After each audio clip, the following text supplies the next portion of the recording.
Hey, what's up guys and welcome back to Anime King 2, and today I'm going to be giving you part 17 of What If Naruto Had the Rarest Bloodline.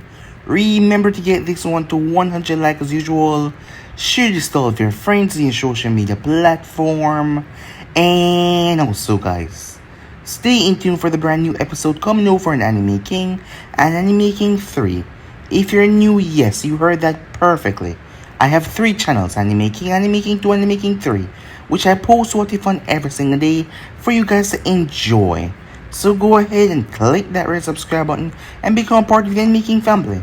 And thank you for all of your help and support, and yeah, without further ado, what is to begin this new episode? Start the intro.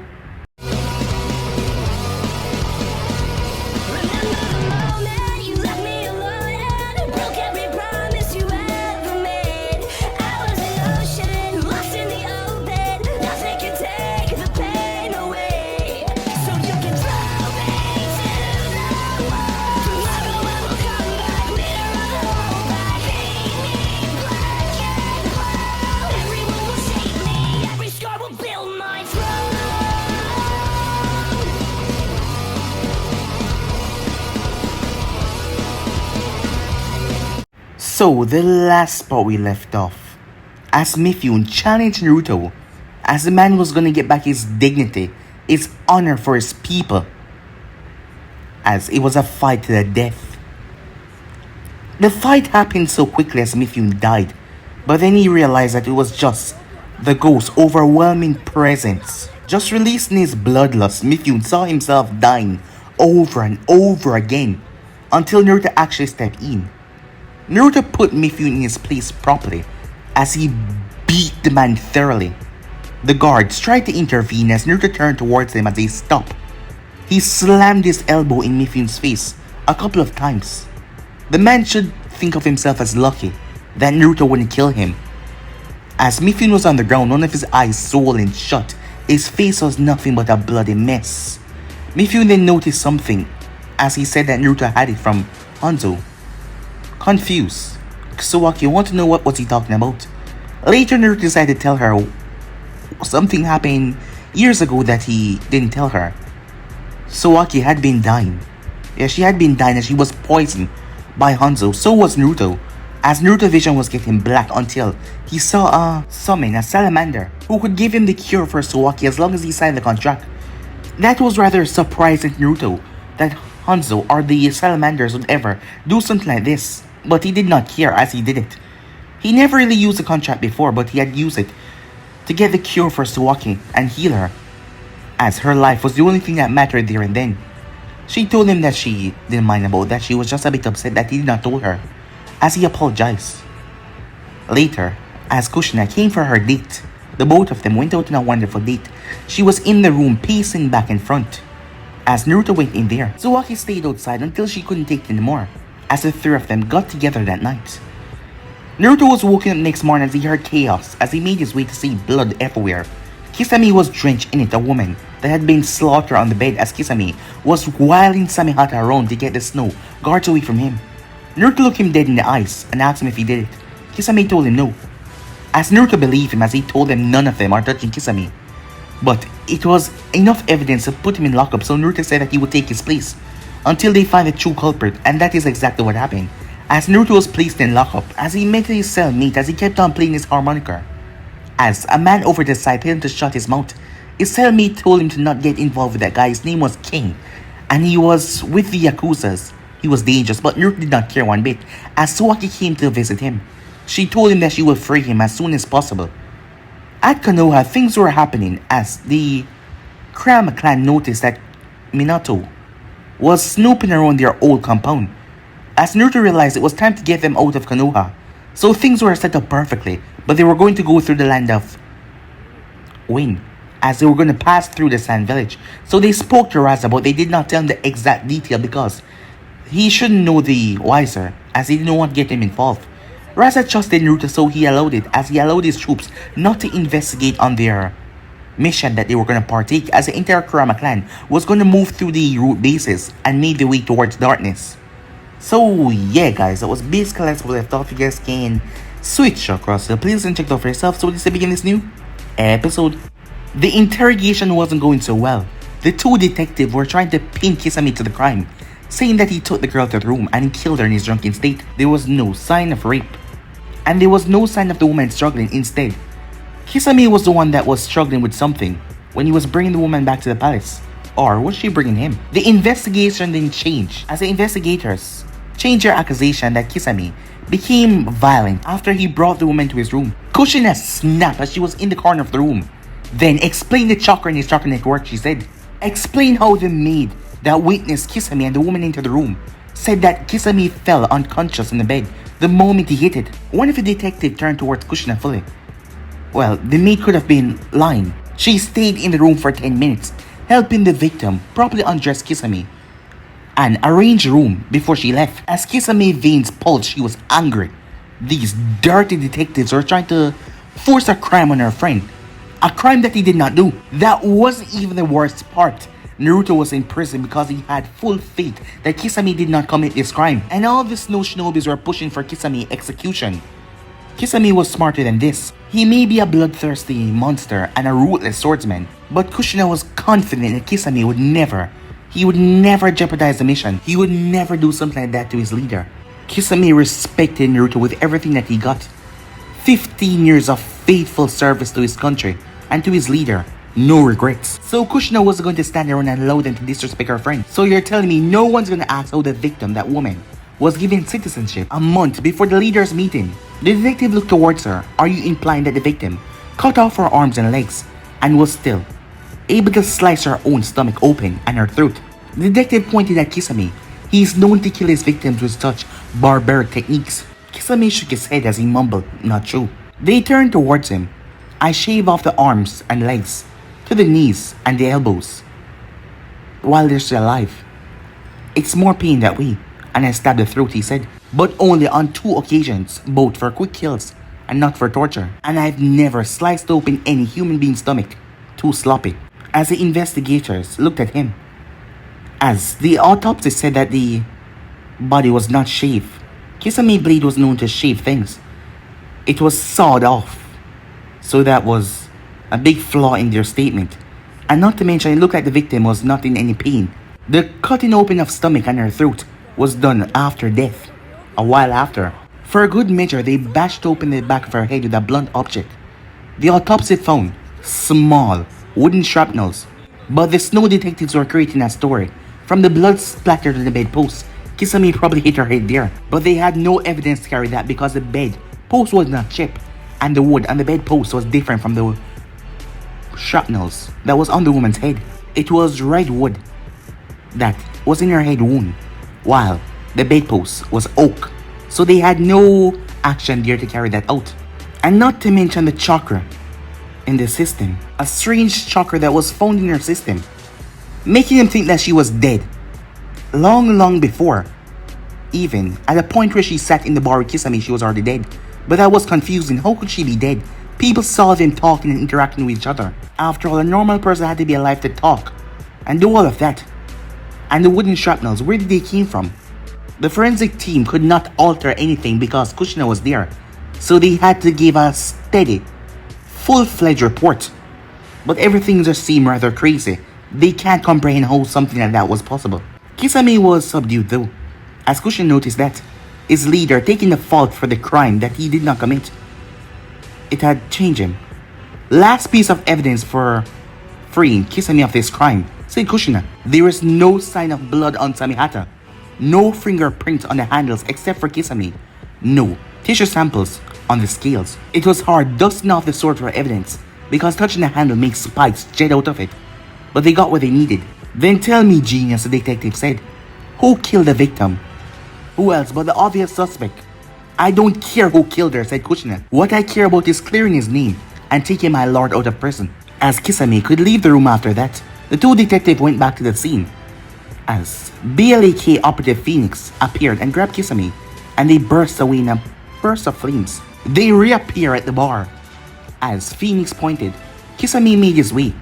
As Bat was sitting down, Bat was not wearing a mask, and Phoenix took off her mask as they entered the bar. Kisame did not see the 10 bloodhounds sniffing around because Tsuaki did not channel killing intent in them, but she sacrificed her sensory ability so that they could find something. The bloodhounds had able to pick up the scent of redwood and mahogany, two types of wood that was used by puppet masters. Her team had found a piece of black clothing that was caught at the wedge on the side of the bar, and also a black hair. Was Ice and the bloodhounds' nose confirmed that the piece of hair came from the same person that had ripped his or her clothes. Those three things were very important in the investigation because all three things had been found in Kisame's room. Someone was there. And the snow ninjas didn't even pick up that in their investigation.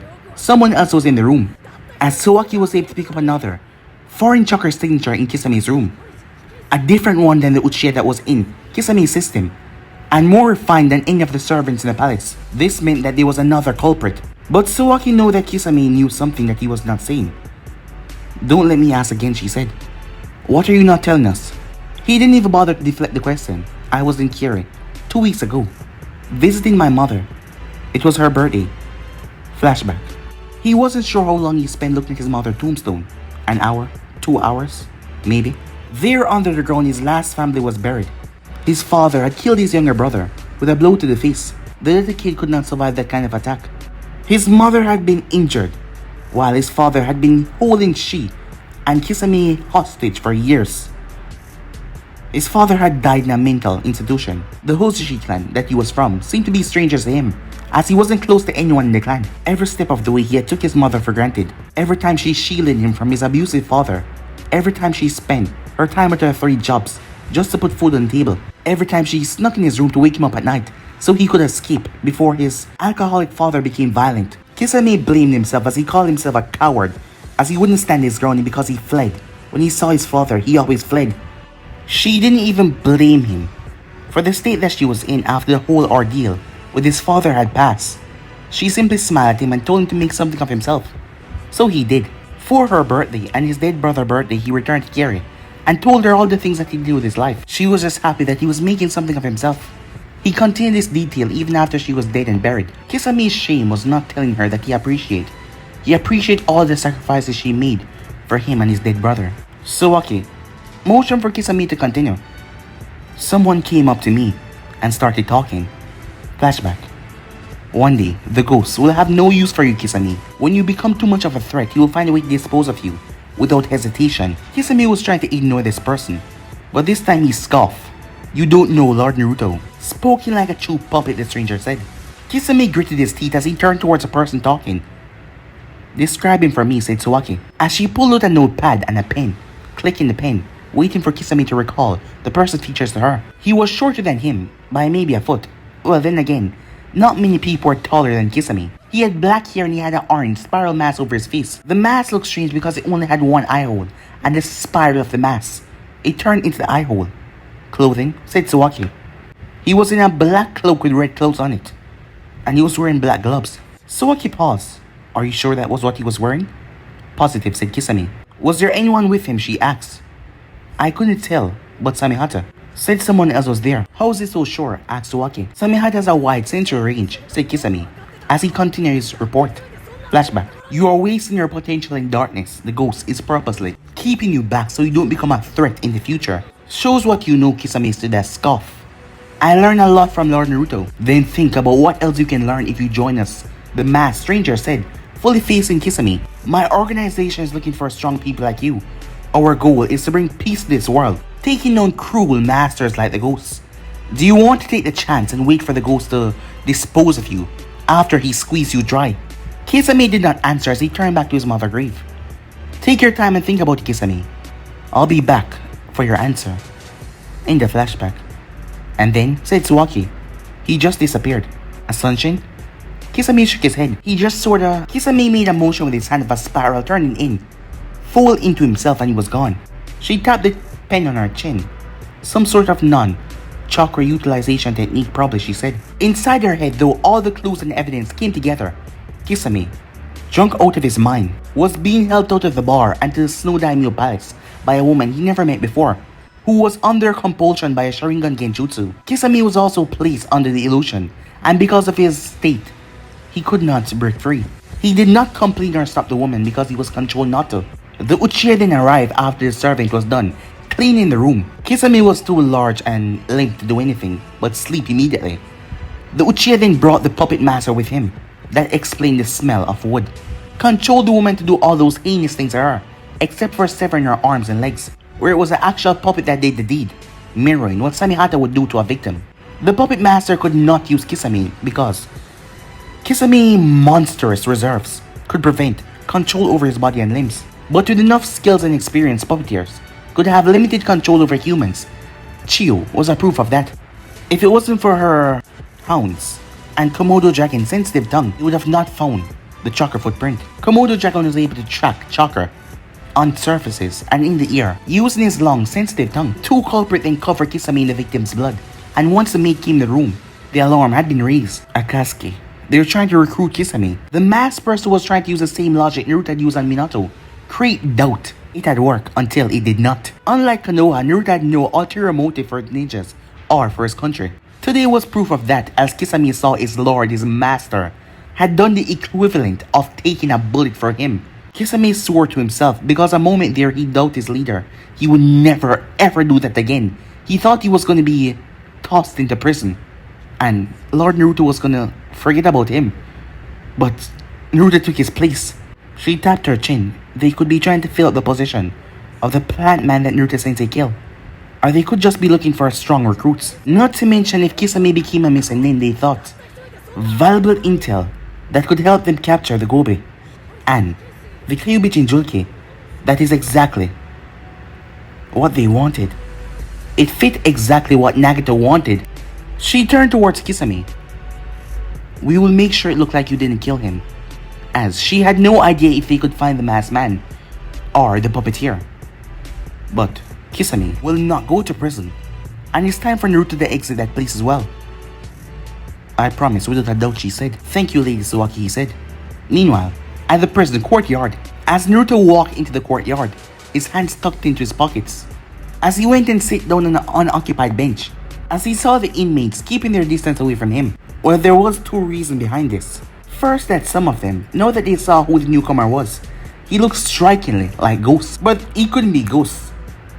Ghost was the leader of a wild nation. No person could put him in prison. And also, he was one of the most deadliest men in this world.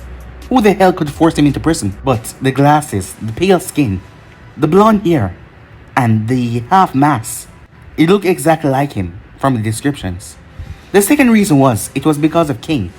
The biggest, baddest man in this prison had his sights set on Naruto, and the others kept their distance so they wouldn't be involved to face the wrath of King. But Naruto did not care much about that last one, but the first one, as he had told the people to not give him any special treatment.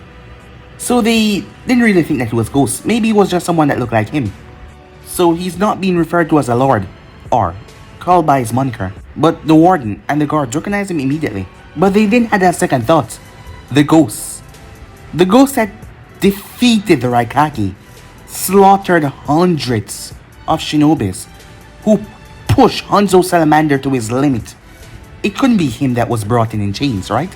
But he had the same birth name as a Ghost, and that seemed offensive to them, as there was some people in front of him playing basketball. But he wasn't focused on that. He could feel how much weaker he was without his chakra. His limbs felt way down and his movements took more effort than normal. Surrounded by dozens of the most feared, most dangerous criminals, it felt exhilarating. As part of the training when he was young, Orochimaru sealed up chakra in his arms and forced him to do push-ups. Starting at 10, moving up to 30, then to 80, then to 100, then to 500 push-up with no chakra in his arms. He then ordered her to do those same push-up without chakra in his arms and only use one hand. It then became crueler to 2 fingers and then to 1. On bad days, Orochimaru added weighted seals on him and made him run around. If he stumbled, he had to do 50 handstand push-ups and continue his jog around the field afterwards. Looking back on it now, he was man enough to admit that Orochimaru's sadistic training had done him a world lot of good, as his arms were devoid of chakra. The exercise increases coils, making his reserves more larger. Once the seals were deactivated, the chakra rushed back into his arms with a vengeance, filling up the extra coils. Orochimaru then sealed away chakra in his legs and made him do the exercises: running, sit-ups, squats, jumping jacks, It was hell. When the training session was over, he barely had enough strength to teach his own student anything. Flexibility training, so he did not bulk up like a gorilla. Orochimaru didn't like that. And he showed him ninjutsu and hand-to-hand combat as well. So Naruto wasn't unfamiliar with having no chakra. He hadn't felt like this in years. Excitement, pure, unbridled excitement. That was the emotion he felt as he saw a few of King underlings eyed him from the side of the courtyard. The corner of his eyes crinkling to anticipation. The warden had placed Naruto into the cell across from King. And Naruto had gone and angered the man that even most guards were afraid of. If not most all. Even though King had his chakra sealed away, the guards were still afraid of the man. He was that dangerous. And yet this newcomer, Naruto, had gone and angered the man. This would probably be his last night here. Time skip. As Naruto looked on the broth, noodle soup that they gave him, as he placed a spoon in it, it looked like they had just watered the thing down with 10 gallons of water. The bench beside him creaked. As he turned his head, someone stood beside him. It was not even a man, it was a kid really. He had black hair that was shaped in a low mohawk, a silver nose ring. His features looked like a young kid, but there was a tattoo, a fresh looking one, of a spider on his neck. As 5 others sit at Naruto's former empty table, as they all had tattoos as well. Spider tattoos, each of them had one, on their face, their arms, their chests. Naruto had his own fair shares of tattoos, but they were unnatural. The black lining going down to his fingernails. It came when he unlocked his smoke release. He had a special seal tattoo on his upper right arm that showed him as the supreme leader of Dark Country and the supreme commander of BLAK. He had 2 permanent ink arts that Amara, Chinku, Clanhead, had done herself on the back of his hands. The last one he had was what the Salamander Elder had drawn on him, which was positioned towards his lower left arm. If not for his glasses, Naruto would have cast a very scary image. As Naruto flicked his eyes to all of them, before he turned towards one of the guards, the guard whispered to another, as many people started to leave. Leaving about 30 people left. All of them had a tattoo on them of a spider. But King was nowhere to be seen. Naruto kept his head lowered as darkness creeped up on the upper part of his face. He then sat up as the darkness vanished. As she pushed away the bowl, he wasn't going to do that. Before we get started, he said as he looked at all of them, does anyone want to get out? As he got to his feet, the kid next to Naruto simply chuckled. We're just gonna carve you up a bit, Gramps, he said as he pulled out an old knife that seemed to be carved out of a rusty piece of metal. 2 others pulled those shanks, as another one kicked away the bench. No hard feelings. Is that so? Said Naruto. The door to the eating hall slammed shut. A man that was 7 feet tall, with a tattoo right on his face, as Naruto was snap dab in the middle. All of them surrounding him as he counted 35 of them. As Naruto inhaled, but the ghosts exhaled. The youngster attacked Naruto and the rest came rushing in as well. These people weren't failed ninjas or bandits. These people were hard criminals, gangbangers, serial killers, rapers, as such. So, he was gonna treat them that way. They were ruthless, merciless. So the ghost fought that way as well, as he moved out of the stab path, before slamming his fist right in the man's jaw, dislocating it. As he catch an arm to his side and flick the person over his body, he ducked under a stab, before slamming his fist into a stomach. He then came up with a knee as he cracked the man's chin, before black-handed someone behind him as the person smashed into another. He leaped as he smashed his foot right into a man's elbow. Normally, with his chakra running through him, the man would have snapped like a twig, but the man's shoulder only got dislocated. Sluggish, he thought. As Naruto ducked as a bench passed over his head, smashing into the man's own comrade. As Naruto grabbed the man's forehead and slammed his skull right into his. The man staggered back as Naruto slammed his feet into the man's throat, knocking him down. He brought his arm up as a savage kick slammed right into his guard. He skidded back just a bit as he leaped over a swinging kick. He grabbed the man by his hair and threw him, slamming into his other friend. As Naruto dropped, he picked up a bowl. He turned and threw it as it broke right in the man's face, knocking him down. He grabbed a man by his nose as he pulled, throwing him right into the 7 feet tall man as he smashed down to the ground. But the mountain of a man got back up as he picked up a table and threw it at Naruto. Naruto leaped out of the way as the table broke against a wall. He jumped over a pipe as he landed right on top of it. He slammed his foot right into the man's face, breaking his nose. He then twists as he held onto the pipe, breaking the man's lower jaw and knocked him to brisk unconsciousness. He flipped over a spinning kick as he grabbed the back of the man's shirt and yanked him, smashing his head down to the ground. The behemoth started to run towards him as Naruto ducked under a sweep from another one before reaching, grabbing his wrist as he snapped it as he pulled the shank out of the man's hand. He threw it towards the massive behemoth that was charging towards him. The thing stabbed right into the man's eye, but the man did not slow down. He just kept on running right towards Naruto as he screamed even louder. He grabbed one of them as he twists, throwing the man towards the behemoth. The behemoth simply slapped the man out of the way as he kept on charging, as Naruto ducked under the massive fist that would have tried to take out his entire face. He grabbed the behemoth's leg, but he was knocked in the back of the head as he staggered away. The behemoth tried to crush him as the other ones tried to kick him, but Naruto leaped away. 10 of them rushed towards him at once as Naruto ducked before cracking his fist in one of their faces, knocking the other one to the side as he blinked away the pain in his back of his head and his sore knuckles as he kept on attacking viciously. Snaps, crack.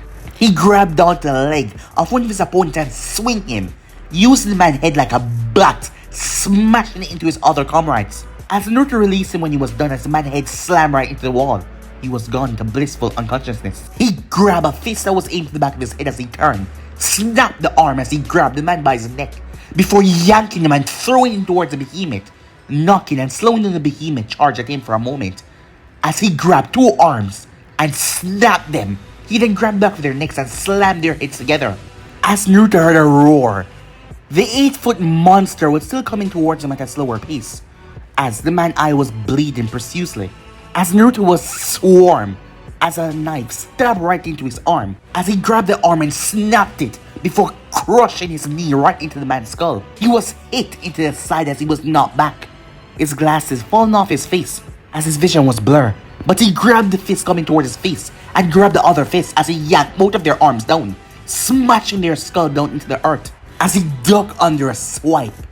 Naruto ducked as he backtracked. This one had a short tanto like a kinjutsu expert or something like that, as he backed away from the man before slipping right towards his leg as he knocked the man right into his knees. The man brought his hand up though to take Naruto down as he was falling, but Naruto kicked him right into the stomach, causing the man more pain as Naruto dropped the man's head right on his knee, knocking him out cold. He did not stop for rest as he grabbed the blade and threw it right towards Giant. The half-blind man only managed to turn his head just in time, but the blade hilted itself right into the man's left ear. That was enough as the Giant fell forward, crushing a few inmates under him who did not move out of the way. His animal-like rumbles lasted for a few seconds before they were silent. As Naruto blinked as he searched, he picked up his glasses. One of the lenses were cracked and the frame was bent. As he flexed his fingers and blocked a punch before smashing his fist into the man's face, knocking him out. As Naruto was walking with a bit of a limp, he had cracked his foot so hard in one of their heads, it hurt him a bit as he made his way towards the Giant. As there was a man on the ground groaning in agonizing pain, the bone jetting out of his skin. As he walked over and ripped the blade out of the Giant's ear. As seeing that his chakra was sealed off, his headache and his natural body regeneration could not heal his knee, or the stab that he got in his forearm. As he hobbled towards the door of the eating hall and flipped it open, there was a non-gang member standing there, gaping at him. "Oh, don't mind me," he said as he held the shank in his hand as he made his way. He then turned to a random inmate. "By any chance, is King in his cell?" I'll take that as a yes," said Naruto. "Is there anyone with him?" Yes. How many?" I don't know." Naruto hummed to himself. "That many, huh?" As he limped on. "Good." The man stepped forward, blocking Naruto's path. "They're gonna kill you, Blondie." He shoved the man aside. "Bah, I'll be fine." I guess Kushin and Kisame won the bet," he said to himself. Time skip. Hours later, as Doton, the daimyos, and his guards and Naruto guards came to retrieve the leader of darkness, the warden told them that Naruto was in solitary confinement. So Doton asked why. The warden, knowing that his head was now officially in a chopping block, showed Doton the footage of 6 hours ago, starting from the eating hall and going into the cell blocks. Naruto was less of a man and more of a beast. He tore, he stabbed, he poked, he ran, he maimed. He killed. He tossed people over the railing to their untimely demise. He poked out eyes and he slashed jugulars. When Naruto got to King, people were shocked because King was so tall, and yet Naruto was battered and seemed to look wounded. King was a beast of a man.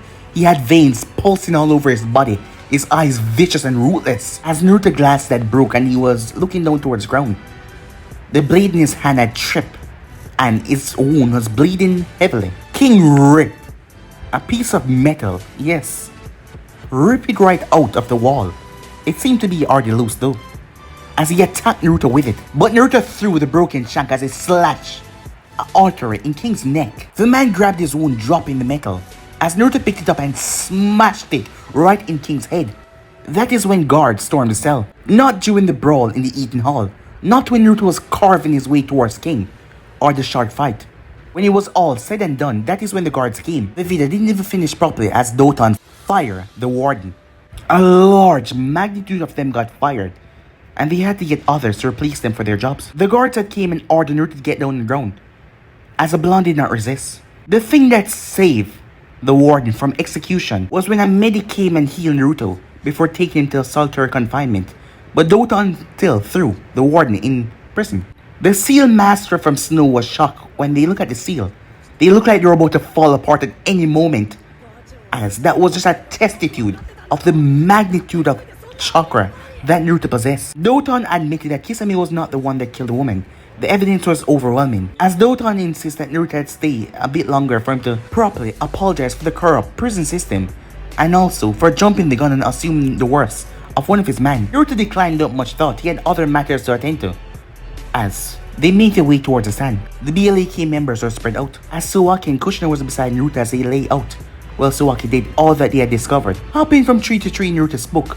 I purposely chose to ignore the Akatsuki after I killed that plant man. Yes, Sensei, said Sawaki. Nagato is smart enough to not test my patience, he said, as a grim look came on his face. We move now, he said, as they nodded. 3 hours later they arrived. Onion, Carrot, and the BLAK members from Team 13 bowed their head as they placed their hand over their heart when the leader arrived. Kushina leaped into the hole at Naruto's command as she went to help as best as she could. The goal was to make the migration out of Konoha and transport the darkness as smooth and comfortably as possible. Onion, Carrot, and the captain of Team 13 went in after the eager redhead, leaving behind Naruto, Sawaki, and Kisame. As Naruto looked towards Sawaki, she shook her head. There was no other living being watching for at least a 50-mile post. There was no moon in the sky right now, no stars to illuminate their position. Rasa knew that they were there, but he did not know the exact location. Kisame. As Kisame nodded towards his leader, I have a mission for you, said Naruto. By morning, as morning came, news spread that Kisame defected from Dark Country. The news spread like wildfire. San, Kiri, Uso promptly entered him in the S-rank session as the Zero-Tail Beast. Kisame, Hoshigaki. Time skip. As Naruto took off his hat and his white robe, handing it to Sawaki as she gave him a mask. The eye holes were curved. It was red with black streams going down in it. He did not put it on, he placed it at the side of his head as he adjusted his lower face mask before jumping into the darkness. As a moment later, after sealing the things away, Sawaki jumped down as well. As Naruto entered the main hall where the Kurama, people were gathered, all of them packed and ready to move out. Lady Umura, the leader of the Kurama clan, jumped onto one knee. My lord Naruto, she said. The Kurama people did the same as they murmured as they saw their master, bright, exulting face enter the hall. The atmosphere improved at the sight of their legendary leader, as Naruto saw some of them wearing the blank masks of the BLAK, and some of them of Root. The others that didn't wear masks was the elderly, the children, and young teenagers, and also adult caretakers. Stand, he said. Feel at ease, everyone. Yes, my lord, said Umura. As Naruto reached forward, his woman took his hand. She bowed her head slightly. How has Konoha been treating you, Umura? He said. Very poorly, my lord, she said. They tried to starve us by not sending funds. Without your support, we would have all starved. We might have all perished, she said dubiously. Oh, don't say that, said Naruto. We the people of darkness are very resilient. We know how to survive, he said with a smirk. Agreed, my lord, she said. We really don't know how to die. He laughed as he patted her shoulder. That we don't, Umura, he said, as he fixed her a secretive eye. and we will take our pound of flesh from Konoha soon. As she felt elated that the leaf would get what is coming to them, as she bobbed her head. Thankfully, he says, he looked at the people. You and your people will be far away from the carnage when it does happen. The way he was phrasing things, it sounded rather cryptic. But she spoke, I want to fight, my lord. Wherever you fight, I want to fight alongside you. Oh, we won't be doing the fighting, Omura. We will be watching, said Naruto. She nodded. Something was in the works after all. As Naruto turned towards Carrot and Onion, the last time he saw them was 10 months ago when Minato had ambushed Kushina and her team with Kisame. And even then he didn't get a good look at them. However, they did meet up a handful of times when they did take part in missions, route missions. And he didn't really look at them that long, so the last time he looked at them fully was when they were kids. He stood back and looked at the two siblings. A warm, fatherly smile lit up on his face. Look at you two. They weren't the skittish, nervous kid from all those years ago. You two are taller, he joked, as he lifted his fists and bumping them against the younger ninjas as he flicked his hand up into Kurono, as Onion and Carrot did the same. As the both of them laughed when Naruto looked up, much taller, he said. The two of them had grown up rather well.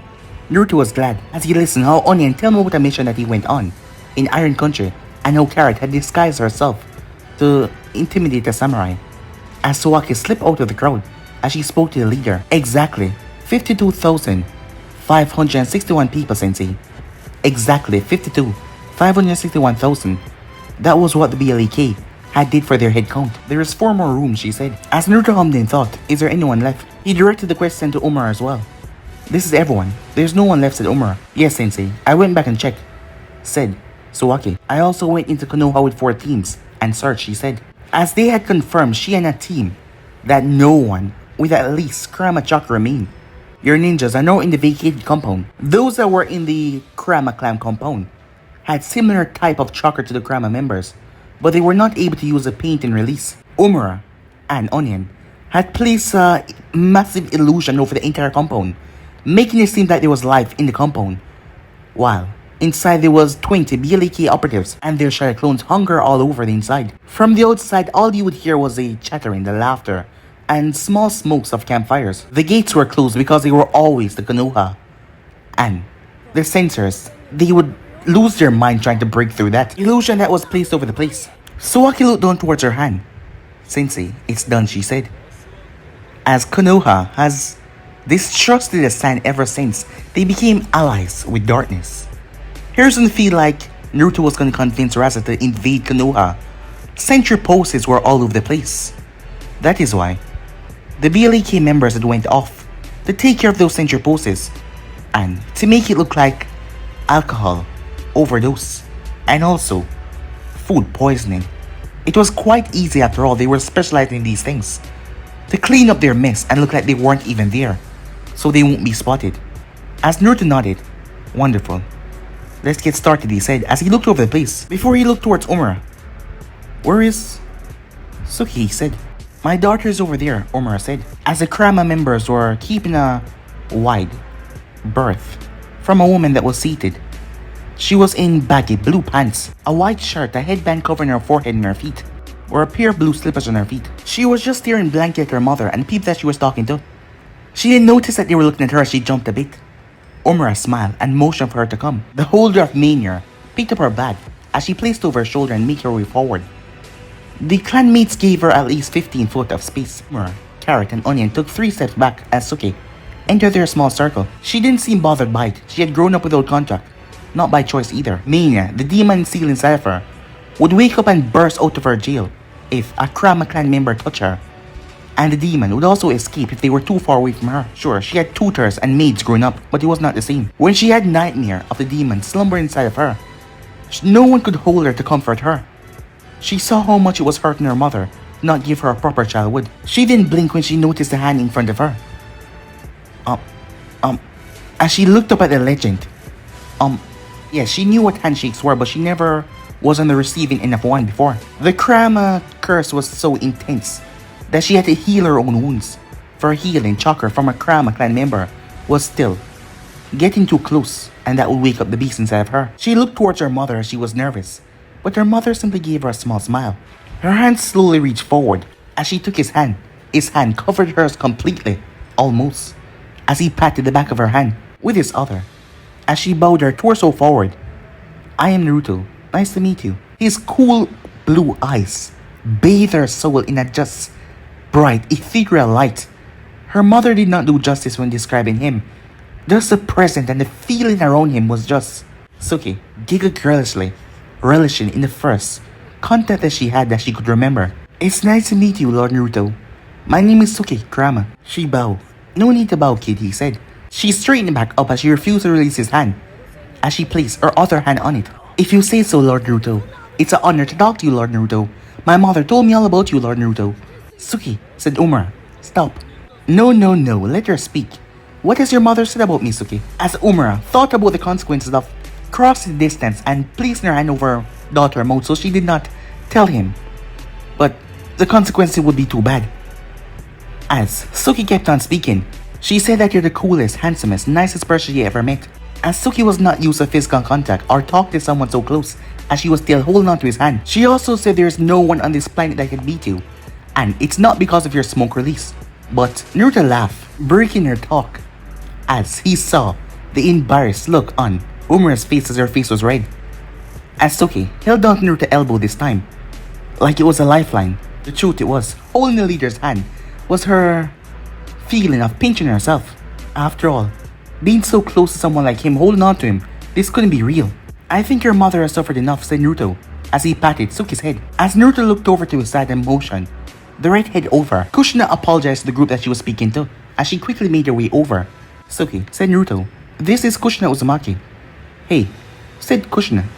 I know you. Red Reaper, said Suki. Kushina laughed bashfully. Kushina is just fine, she said. I'm Suki. Kushina here is a Kyuubi Jinjulki, said Naruto. As you might already know, I envy your freedom once, said Suki. But not anymore. As she tightened her grip on Naruto's hand. Your hand is surprisingly soft. She grabbed his hand and placed it on her face as she inhaled deeply. Is that ramen? And a hint of... what is that? Blood, maybe? Or is that despair? As she licked his hand.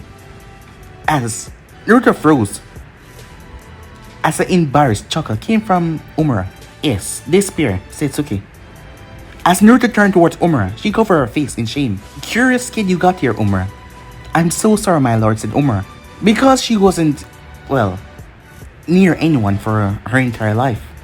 She was rather antisocial, but in a different way. She did not know when she was being too close with anyone, because she's never had it before.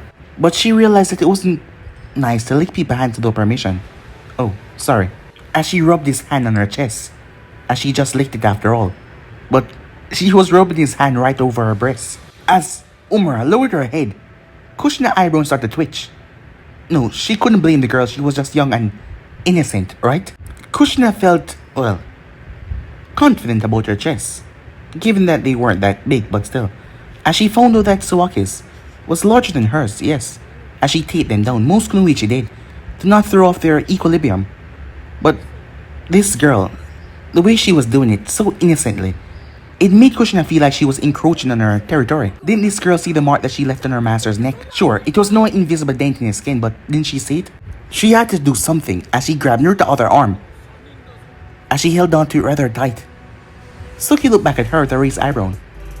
Mine. She corrected herself in her mind though. Ours. Over to the corner, Sawaki was giggling to herself.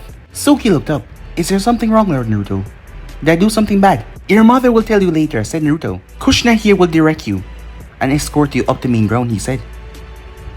As she looked towards Kushina. Oh, that's nice, she said. She really didn't want to let go of the contact that she has feel for the first time. And with that, the people were led out of the hall, hundreds at times, as the carriages were waiting outside, as they were to go out at 2 minutes intervals, so the carriages can go off. You can let go of my hand now, said Naruto. Suki looked at him. You're not coming with me, she said. I have to stay back and make sure everyone leaves fine, he said, as he held her hand and placed it onto Kushina's hand. You need to let go of my forearm now, he said, as she was still holding on to him with her other hand. Why though, she said. Because my hand is part of my body, and I can't go anywhere without it, he said. I want you to come with me. Please, Lord Naruto, she said, as she gave him the puppy dog eyes, as he was faltering. So he did the best thing, as he brought his hand out of her grip, as he turned to smoke. She reached for the smoke, but she grabbed something solid, as a copy of Naruto stood there. There, he said. Suki looked up at the clone. Even the clone looked rather nervous. As Suki reached up and ran her hand through his hair, the clone looked towards its original, who simply stood there, as she ran her hand straight down his chest before taking his hand. As she started to suck on his pinky finger, Bat gave her leader a look. The poor innocent girl didn't even know what she was doing, but it looks like foreplay. As Naruto wondered, was she even aware of what she was doing? It's not the same, she said. But it will do for now. Perfect, said Naruto, as Kushina was having mixed feelings at Suki tasting the clone. Come, said Kushina, as she lead Suki away. Naruto knew creepy, Orochimaru was creepy, but Suki was not creepy. She was just weird. It was a word that made him want to pet her head and make sure she was alright. Suwaki, after all, was the same way in her younger years. As a vampire, never understood the concept of personal space back then, and she hated when other people do things that she wanted Naruto to do. A part of him felt like Suki knew what she doing was weird, but when he looked into her eyes, he saw the confusion and the hesitant. She did not know. He could only hope out of the hundreds and thousands of people in darkness.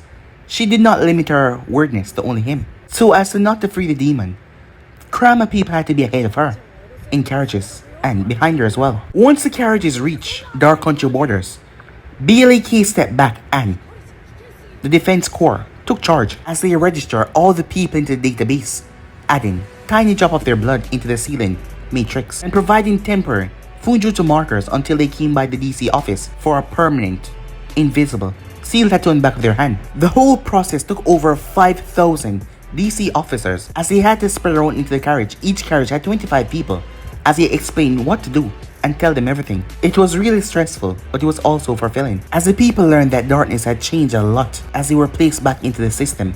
The clan of painters felt safe, migrating out of Konoha back to their home, as it was done so wonderfully for them.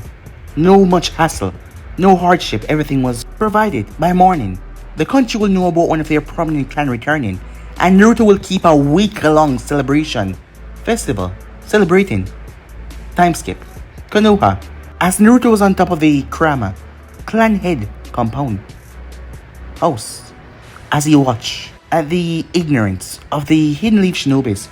Drones of over 50,000 people have slipped under their nose, and not even a single alarm went off. While not complete, their seals had detected 100 people leaving, but the BLAK members had confused the seals, twisting it to make the people think that it was detecting not humans but a pack of rats running in the sewers, turning in the other direction, not the sand, to wave.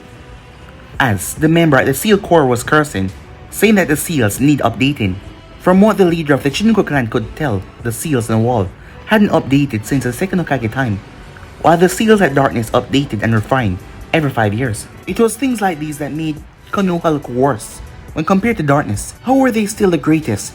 By now, Naruto was lying down as he was reading a different book.